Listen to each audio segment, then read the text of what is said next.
Clasificación A. Apto para todo público. Educa TV. Educación por televisión. Educación de calidad.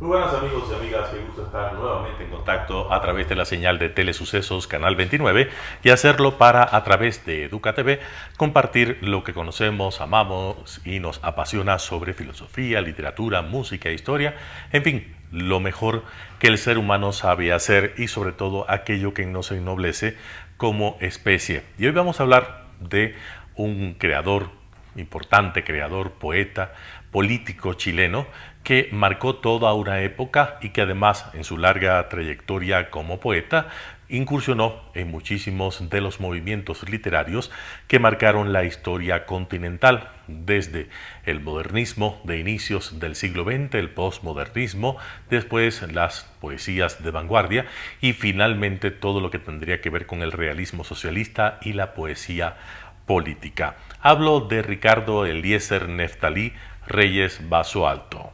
Bueno, tal vez ese nombre tan largo y tan poco comercial, tan poco pegajoso, no le permita reconocer de quién estoy hablando. Hablo de Pablo Neruda. Me imagino que ahora sí sabe de quién estoy hablando.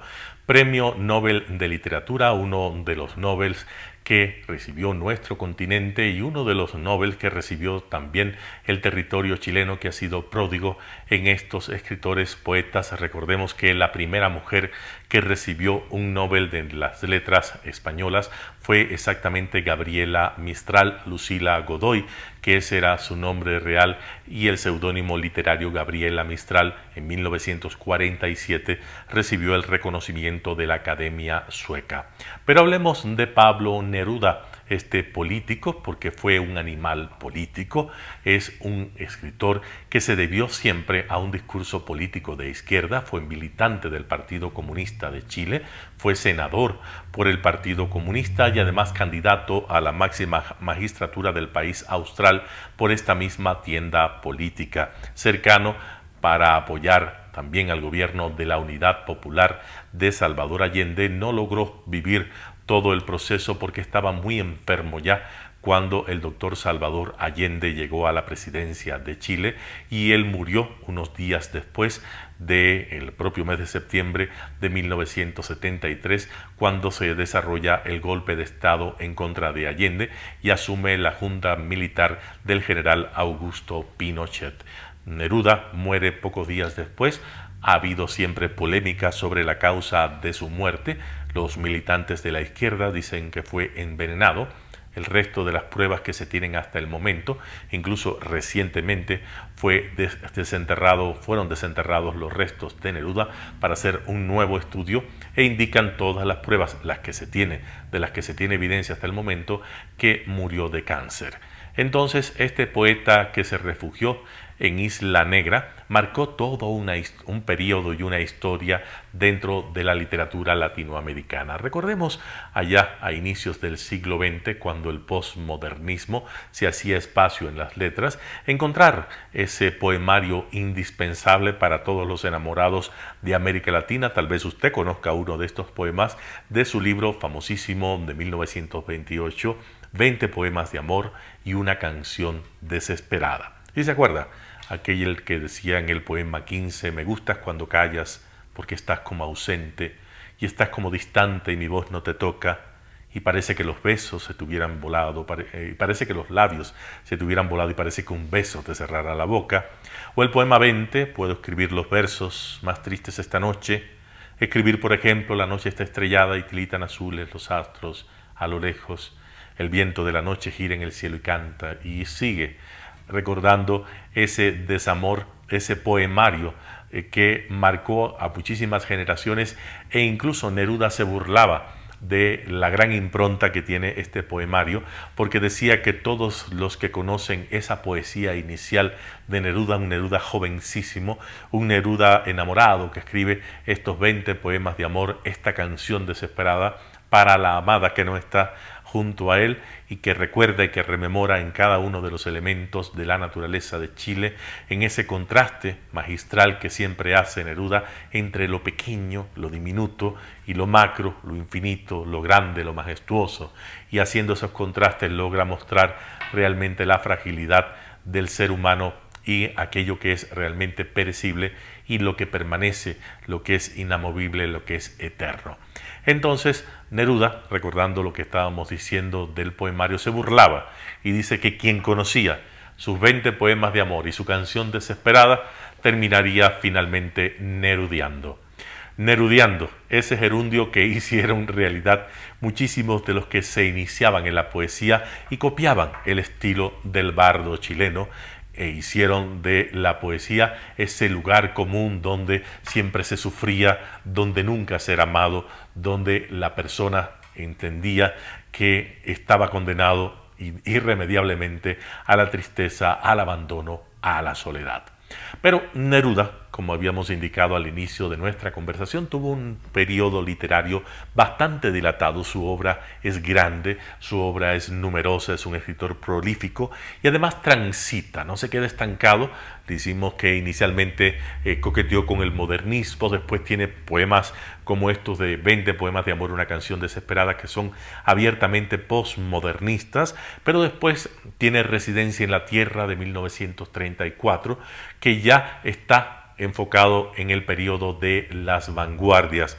Las vanguardias, ese momento en el cual entre la Primera Guerra Mundial, que se desarrolló entre 1914 y 1918, y la Segunda Guerra Mundial, 1939-1945, todo lo que abarca desde 1914 hasta 1945 es lo que se llama como época las vanguardias. Dentro de las vanguardias hay también varias maneras de hacer, porque finalmente la vanguardia no es una manera de hacer, no se escribe de vanguardia. Entonces, en Residencia en la Tierra vemos la influencia del surrealismo en las imágenes que utiliza Neruda para trabajar sus poemas, por ejemplo, Walking Around, que es ese poema del desencanto, sucede que me canso de ser hombre. Así comienza el poema. Imagínense un poema que haga esa declaración de principios en sus primeros versos. Está cansado de ser hombre.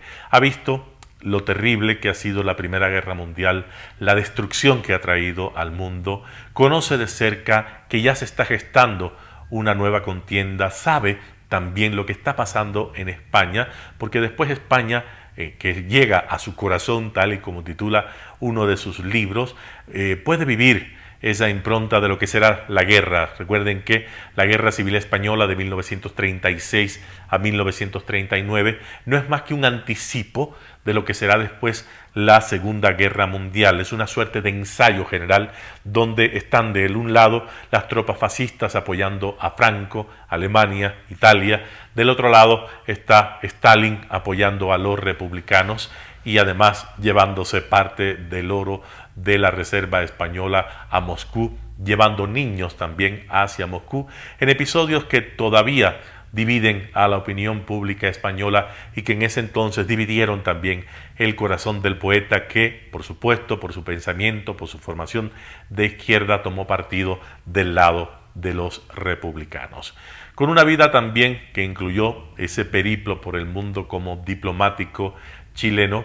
Después su poesía sigue radicalizándose políticamente y llega al momento en el que comulga con el llamado realismo socialista, y entonces en Canto General, las alturas de Machu Picchu, vemos ese discurso reivindicativo donde lo lírico, lo artístico es relegado a un segundo plano. En el caso de Neruda es un segundo plano bastante discreto porque es una buena poesía, pero es una poesía cargada de política, cargada de ideología. Entonces lo panfletario, esa importancia de lo ideológico por encima de lo estético y buscar esa revolución social más allá del logro de metáforas o imágenes poéticas, es lo que va a mover al poeta chileno.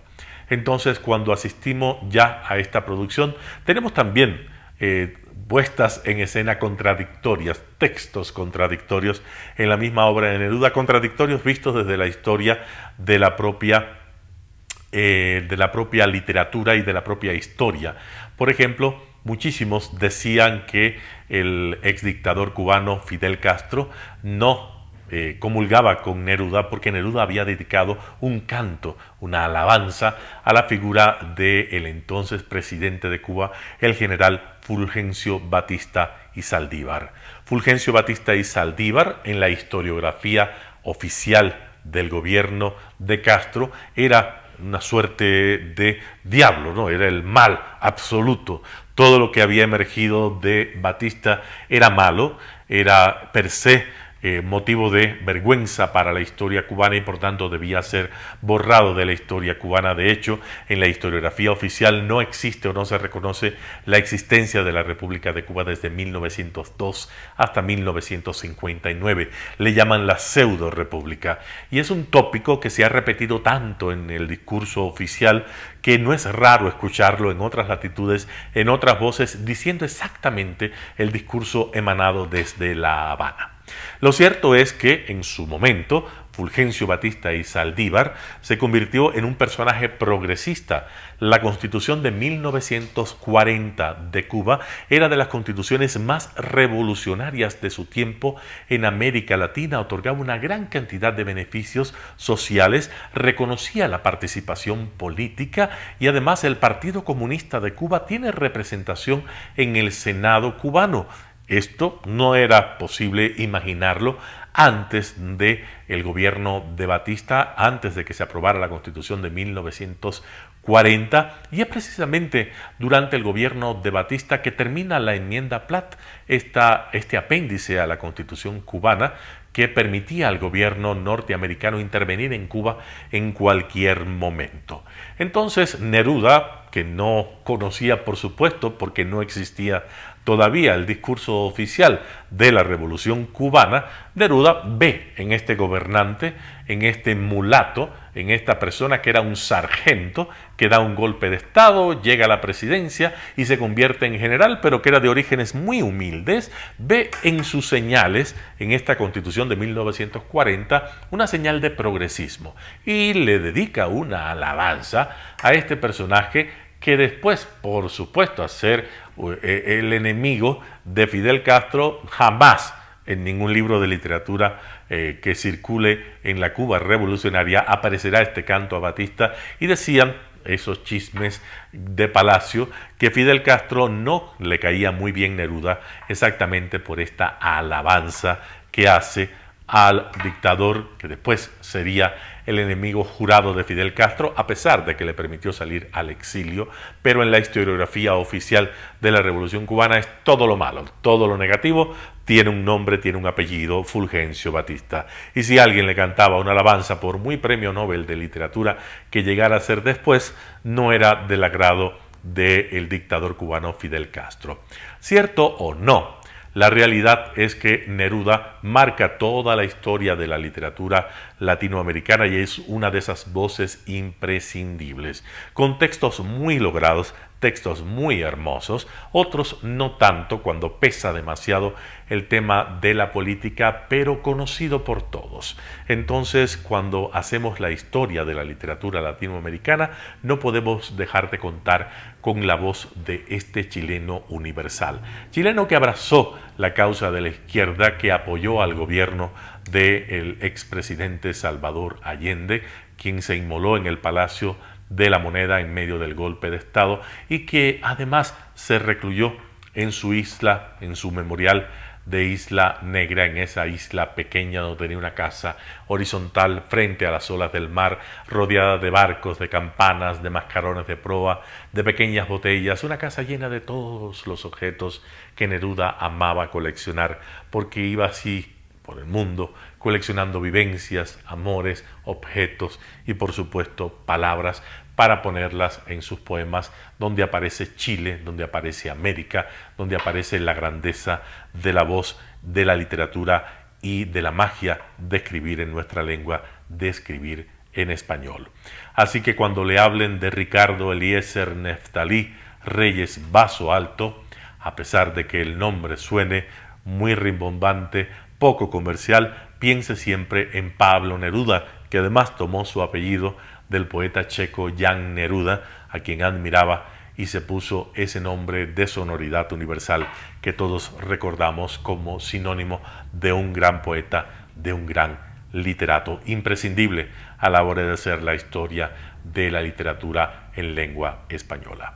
Para mí, como siempre, ha sido un placer haberle compartido este momento de reflexión, haber enseñado un poco de lo que es la literatura en nuestro continente y sobre todo conversar a través de esto que hacemos, que es la magia de la televisión, de acercarnos a través de la señal de Telesucesos, Canal 29 UHF. Será hasta una próxima ocasión. Soy Nivaldo Machín de la Noval y fue un placer enorme, como siempre, compartir eso que nos apasiona en Educa TV. Hasta la próxima. Educa TV. Educación por televisión. Educación de calidad.